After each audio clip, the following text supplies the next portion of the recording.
কিছু ইতিহাস মানুষের জন্য হয় আনন্দের, কিছু হয় বিষাদের, আর কিছু হয় গৌরবের।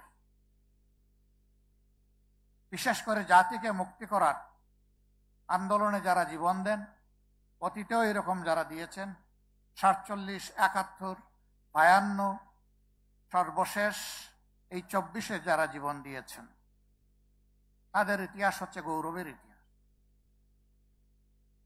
শহীদ পরিবারগুলোর জন্য কান্নার ইতিহাস, দেশবাসীর জন্য আল্লাহ শুকরিয়া আদায় করার ইতিহাস।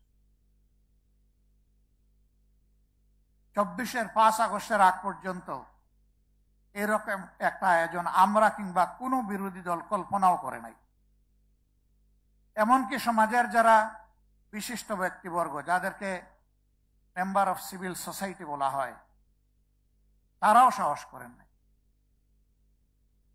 দেশবাদী সরকারের হাতে সত্যিকার অর্থের মুক্তিকামী সমস্ত মানুষই ছিলেন মজলুম,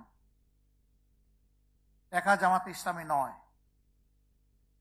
এদেশের আপামর উলামায়ে কেরাম, বিভিন্ন রাজনৈতিক দলের সম্মানিত নেতাকর্মীবৃন্দ, সমর্থকবৃন্দ, এমনকি সাধারণ জনগণ। আজকে যে ক্যামেরাগুলো জাতির সামনে এই বক্তব্যকে তুলে ধরার জন্য এখানে অংশগ্রহণ করছেন, তারাও ফ্যাসিবাদের থাবা থেকে মুক্ত ছিলেন না। ওই সময় তাদেরকেও জীবন দিতে হয়েছে, কারাগারে যেতে হয়েছে, রিমান্ডের নামে নির্যাতন ভোগ করতে হয়েছে। বিদেশে বসে যারা বাক এবং কলম যুদ্ধ চালিয়েছিলেন দেশের বুকে, তাদের আপনজনকে হেনস্থা হতে হয়েছে, জেলে পুরা হয়েছে। এক্ষেত্রে নারীদেরকেও ক্ষমা করা হয়নি। এদের রুচি কত নিম্ন স্তরের ছিল, এখান থেকে এটা উপলব্ধি করা যায়।